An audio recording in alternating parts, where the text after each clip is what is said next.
Hello again, I'm Robert Fifth, and let me tell you something. I love the vinyl community. Recently, I've seen another one of those crops of videos that come around every once in a while with these people complaining about the vinyl community. How it's gotten boring, it's gotten old. There's a new vinyl community, it sucks. The vinyl community is toxic, the vinyl community is too serious. The vinyl community is, I don't know, all these negative things about the vinyl community, as if all of these people making videos on YouTube about their love of records and music all over the world, as if that is some sort of monolithic force that is all the same. That's ridiculous. It's all these different people with all these different approaches, with all this different music, all these different records. How in the world can you say that all of this has suddenly made some swooping change that's for the worse? So I love the vinyl community. I've touched on a few of these points before briefly in other videos, but I've never actually before dedicated an entire video to my appreciation for the people that I watch and the channels that I watch that make what I think are some excellent videos talking about their love of music, specifically on records. So yeah, I mean, I've learned so much about music from the vinyl community. I think that's my favorite part of these videos. People are always talking about music, some of it that I've loved and heard my whole life and just love hearing other people talk about it. And then some of the stuff that I'm not really familiar with and got familiar with and was like, wow, thanks a lot. I would have never known about that before. Such as the As It Should Be channel and their love, all three of them, of the Donas. The Donas is a group that I kind of heard about when they were out in the late 90s. I was working in rock radio. They were not really promoted to active rock radio in the US, so they kind of got lost in the pile of stuff that, you know, we're not going to deal with, and I didn't really get to know them. But then I took a chance on, their albums all got re-released a couple months ago. I took a chance on this one, and they're, they're a lot of fun. This is a great album.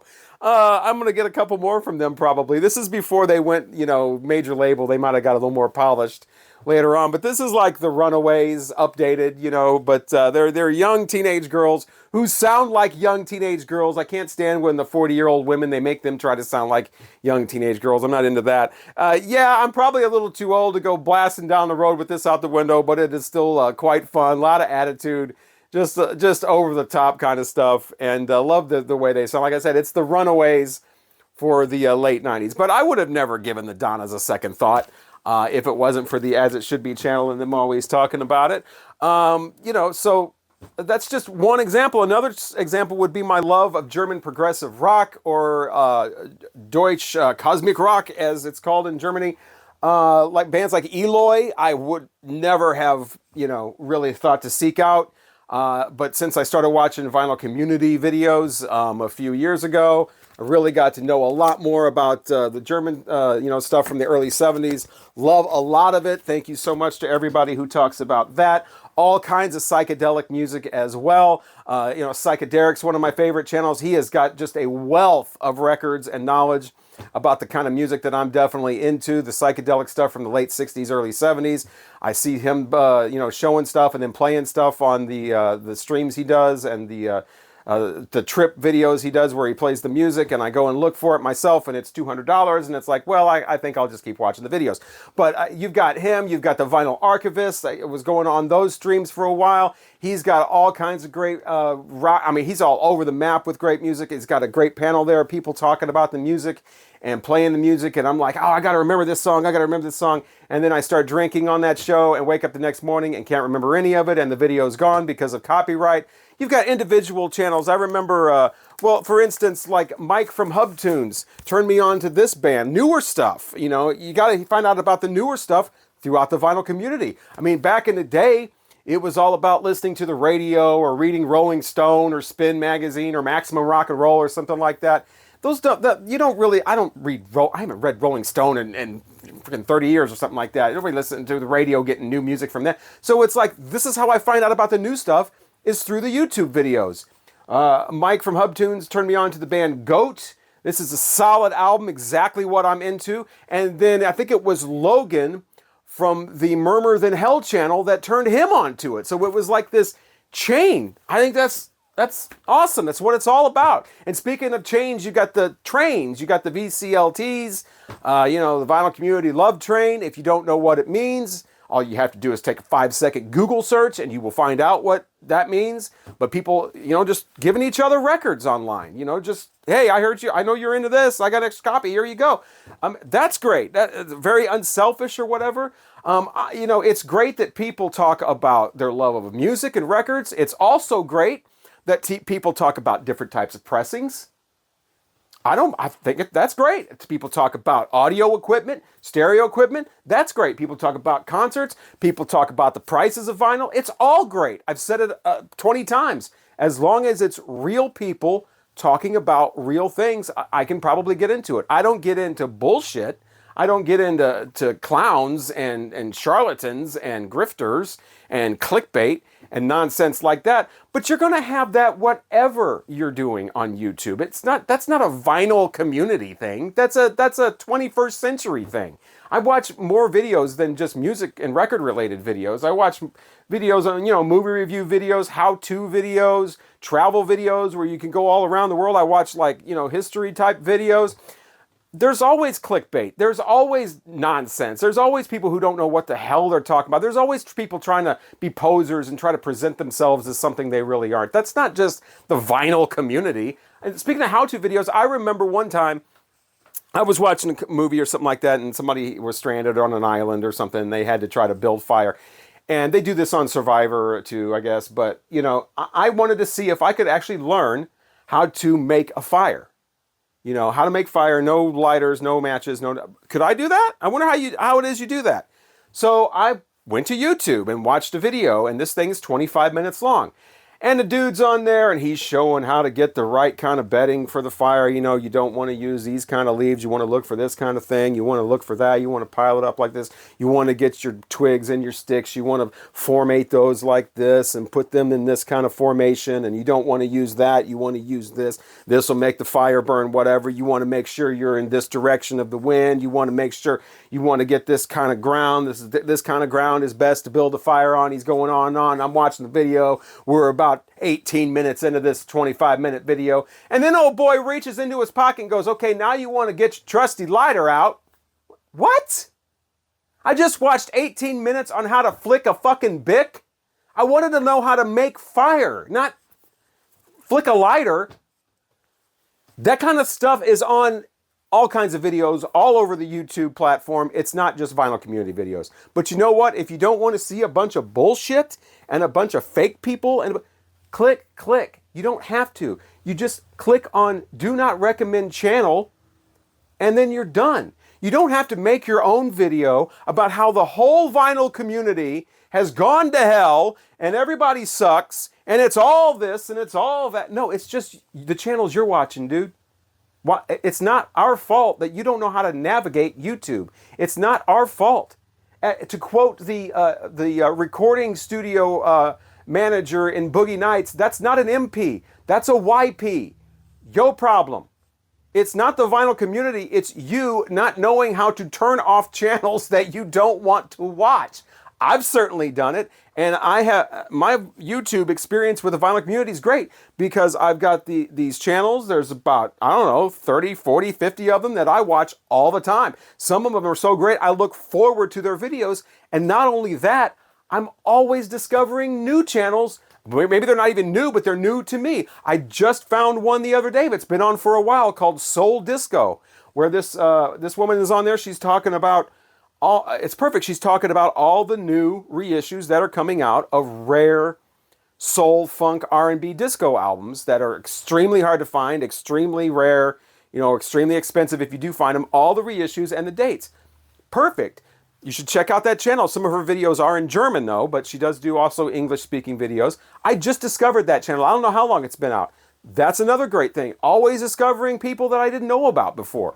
So I'm discovering people that are putting out videos about new music that, again, I had no idea about. You can't trust critics, online. You don't know if they're being paid by the record label or what. You can trust some dude in his bedroom going, yeah, this is really cool. I like this video.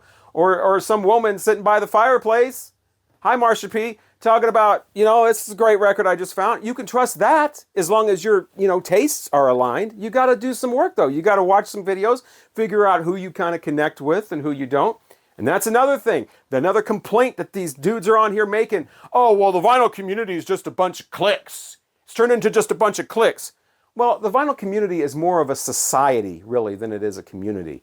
And in a society, you're going to have all types of different people. And obviously, some of those people are going to connect on a higher level than other people. Some people are going to have more in common and kind of gel more than they are with the other people. And then those people are going to gel more with these people. That's a natural occurrence. What the hell? And I've seen a lot in these videos where somebody will come on and be like, well, back in my day, we didn't have to worry about what pressing it was or who pressed it. We didn't give a goddamn. We just went to the record store and picked up the record. Didn't make no never mind to us. Here's the thing, though. Back in those days, there was a little thing called quality control at record pressing plants. And yeah, you didn't have to worry about that. But let me let you in on a little secret. Shh, come here. Don't tell anybody. Shh. It's not the 80s anymore. And shit's changed. Shh, don't tell anybody. Yeah.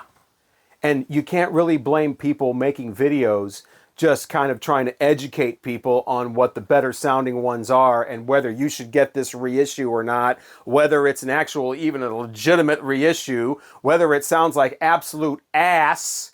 Like, you ever put your ear up to somebody's ass and been like, that sounds like one of those reissues I just heard. Yeah. You didn't have to worry about that. You're right. You didn't have to worry about that in the 80s. Guess what? That's a concern now, especially when records are like $30 and $35 a piece. Yeah, and you know what? The more educated you are on that, via things like YouTube videos, the better off you're going to be. And the thing is, too, is I went to the comments section of one of these videos where the guy is going off, the vinyl community is horrible, whatever.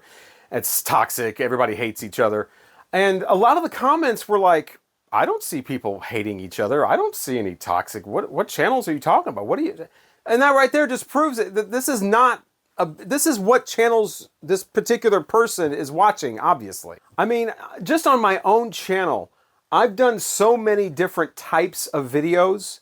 I've done videos that are ridiculous where I'm standing here, eating hot wings and talking about records with hot in the title. I've done videos where I'm covered in whipped cream, reviewing a Herb Alpert album, just silly ass stuff like that. I've done serious videos where I've tried to give my, information out there to help people with what the intergroove stuff that's written on the dead wax there, what those codes mean, how to tell where your record was pressed, when it was pressed, all that kind of stuff. I've done videos where I've done artist rankings. I've done videos about, dedicated a whole video to the history of 8-tracks. I've done videos about cassettes. I've done videos about K-Tel records. I've done genre videos. I've done artist rankings. I've done all kinds of videos. I've done videos about bad pressings that you should stay away from.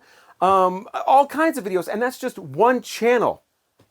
There's hundreds and hundreds of channels. So that means there's all kinds of different videos. So you can't really say the vinyl community is doing this. No, it's the channels you watch that are doing this. And there's even great channels outside of people just talking about records or whatever that just talk about music. There's the Parlogram channel that I keep talking about with Andrew, where it's all about the Beatles. You have people complaining, too much Beatles, too much Beatles. If you see Beatles in the title of the video and you don't like the Beatles, here's an idea, don't watch it. I love the fact that he was on there talking about what the best pressings of Beatles records are, and I got a lot of the German ones, and he was absolutely right. I just picked this one up, finally got a UK first pressing of Abbey Road. He was right about that too. Sounds phenomenal. One of my favorite albums, and this is an incredible sounding version. It's the one with the apple that's misaligned. It doesn't have Her Majesty on it. Doesn't have Her Majesty listed on the label either. So that's how you know it's a first pressing. But it sounds absolutely phenomenal. And that's another thing. People talking about, all people care about is pressings. And who cares about what pressing it is? And who pressed it and when it was made? I care about the music. You can care about the music and the pressing. Those two things are not mutually exclusive. I don't care about the pressings of a lot of records either, like Genesis records or, stuff that I just kind of think is okay, like whatever. But when it comes to the Beatles, yeah, there's all kinds of different things. And I like to know which ones are going to be like the definitive pressing of that so I can have that and be done with it. That's just my thing, though. If you don't care about pressings, that's fine. A lot of people do. And records are getting so expensive, you want the best bang for your buck. But knowing more than knowing what the best pressing of something is, you want to know what the worst pressing of something is so you can avoid it. The more educated of a person you are about records, the better buying experience you're going to have and the better music experience you're going to have. You can be a music lover and know about pressings at the same time. You don't have to choose whether you're one or the other. And speaking of audiophile sound, I'm not a big fan of mobile fidelity. I never have been. It doesn't have anything to do with the analog versus digital. I think there's digital stuff that sounds incredible. There's analog pressings that sound like shit. I mean, you know, it just really depends on how well it's mastered. I mean, there's digital stuff that sounds great. But like mobile fidelity, there was that big controversy. By the way, I also like to talk about albums I don't like a lot. You know, I can insult albums. I can be negative too. That's fun. There's all kinds of channels that I love that will put down music that I think is great. That's fine. We all have different opinions about different... I love hearing different opinions.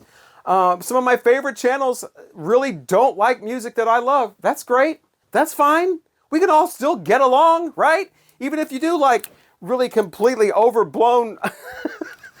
overrated albums like Steely Dan's Asia. But anyway, I was talking about mobile fidelity. Now I've got like 4,000 albums and like 4 of them are MoFis. So I'm not really into mobile fidelity sound lab, but I'll tell you this, it was because of a couple of vinyl community channels that they were exposed for false advertising. And I got on a little bit of that too on my own channel. But it's because of them that they are now putting on the back of their albums how it was sourced, the entire process. I mean, if you're going to get upcharged for like an audiophile super pressing of this, then they can't be lying to you about it being the original master recording when it's really not. And they got taken to task for that, and it was because of a couple of vinyl community channels. So these vinyl community channels, they have an actual effect on the recording industry. I think that's great. By the way, Little Feat's debut, great album from these guys. Sounds very kind of early for them. Of course it would since it's their debut, but still great with Lowell George, Bill Payne on here representing. You know, I obviously prefer things like the Dixie Chicken album and some of their middle stuff, but this one's cool too. The MoFi sounds fine. You know, early version of Willing on here without any percussion, and I believe it has Ry Cooder on guitar. But anyway, yeah, so there was that whole thing. Love to hear about news. Love to hear about upcoming releases. Love to know what you think. Again, stuff to stay away from. Love to see the different people just being passionate about the music they have, and particularly on records. Here's another one that I found out about via the vinyl community. I'd heard of Shugo Otis. I knew, you know, the name, but I didn't know, you know, exactly what he was all about. And I heard people raving about this when it was re-released on Music on Vinyl. Had to pick this up for myself. Was listening. He's got Strawberry Letter number 23 on here. I'm like, this is a pretty cool cover of the Brothers Johnson song. Come to find out, it's not a cover. This is the original. He wrote it. So I'm always learning things. That's another thing. You're always learning things by watching these videos. I'm not going to sit around and watch some pompous reviewer tell me all this kind of blah, blah, blah. I'd rather watch just ordinary people talking about their stuff. Here's another one I learned about via the vinyl community. The Pretenders' Hate for Sale album. I had written the Pretenders off a while ago. They used to be one of my favorite bands. Absolutely love the debut. Learning to Crawl. Pretenders 2 is pretty good too. Chrissy Hine. Love seeing Martin Chambers back in the fold. Love seeing a whole band on the cover. And if it wasn't for the vinyl community, I would have probably thought, just another new Pretenders album. This is a great album. This is an excellent album. And I probably would have never gave it a second thought if it wasn't for vinyl community videos that I saw praising this album. Now, the vinyl itself doesn't sound all that great, but it's a great album. Flip side of that, here's this. Found this at a sale, and it was a record store day release from a few years earlier. Maximilian saw that it was on the Riding Easy label, which they put out the Brown Acid series, so they usually do stellar albums, you know, songs that are just great. Thought, man, I can pick this up, definitely. I believe this is on like pink vinyl. Yeah, so it looks cool and everything, and played it, and it's not that good. If somebody would have told me that in the vinyl community, I could have avoided that. But yeah, it's not that good of an album. I've always heard of the Stobs.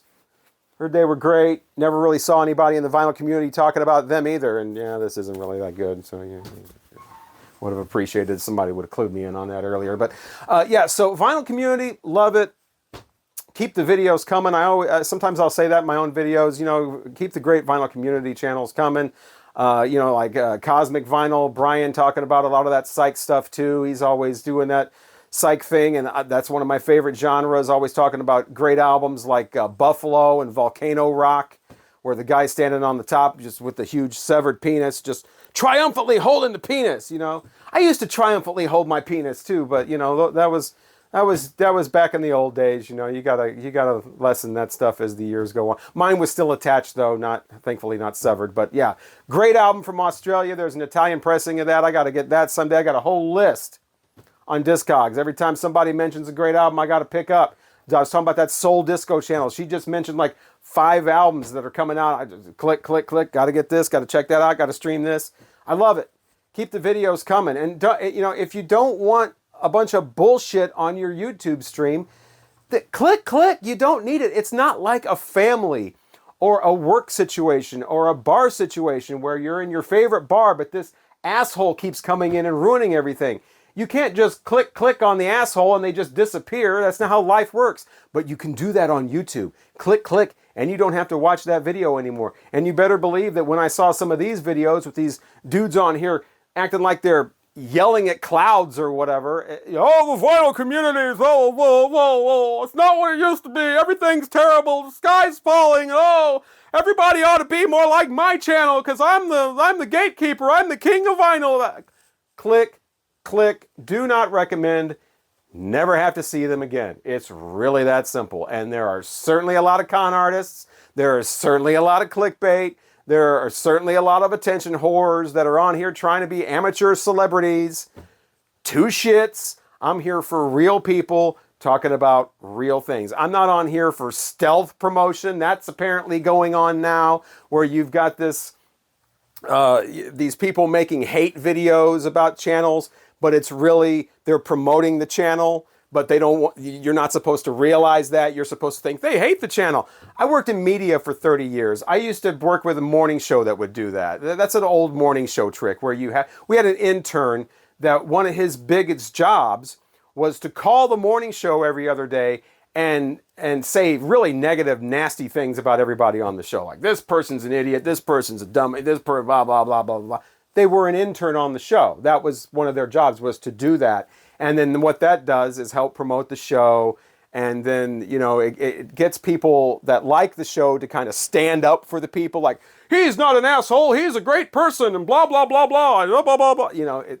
And some people started figuring out, like, wait a minute, if this guy hates the show so much, why does he know everything that's going on the show? Like, he listens to it all the time in the morning and then calls in like 2-3 times a week complaining about specific things. If he hates the show so much, why is he dedicating so much time to it? Things that make you go, I wonder if he's actually part of the show. In the media, that's called stealth promotion, and it happens all the time. And it's sad to hear that kind of trickery and nonsense is happening now with record, enthusiast videos. But you just got to click, and you don't have to deal with it. It's not on your feed anymore. Done. Just support the people you like. I need to make a better, practice of commenting on videos that I watch. I don't do that a lot. That's my fault.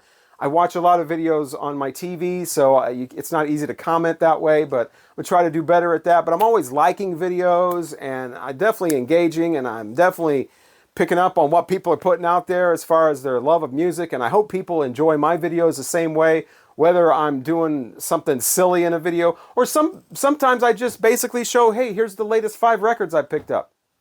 I'm just going to talk about them. Just a real basic video. But going off on the vinyl community like it's some singular force just makes you sound ridiculous. I just thought you should know that. It's not a good look. Thank you so much for watching. I'm Robert Fithen, and hopefully I'll talk to you again soon. And I love the vinyl community.